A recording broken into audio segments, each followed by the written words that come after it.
Hello everyone, assalamu alaikum. আজকে চলে আইছি মংলায় আজকে দেখামু সাবমেরিন আমাকে আজ নেচে লাইলাম সাবমেরিন দেখার আগে দেখেন মংলার বুর্জ খলিফা এটা হলো যে মংলার বুর্জ খলিফা শাপলা চত্বরের সামনে হাসান হোটেল আর এইলো সাগর খেলার রাজ দেওয়া এই সাগর খেলা এই জায়গা প্রায় আরো এলি সাগর খেলা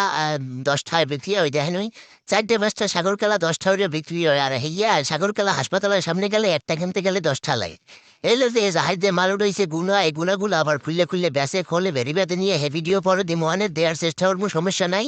তাইলে গুনা এই হচ্ছে লেইলে মকো ফেরিগেট তো এখন আর নাই ফেরিগেটের পাশে খাওয়া ঘাটে টলার ঘাট এসে লেইছি এই জায়গায় হাজার মানুষ গার্মেন্টস শ্রমিক এই টলার ঘাটে এনে বুয়ে টলারে পাড়ায় খুব রিক্স নিয়ে আর এলে আর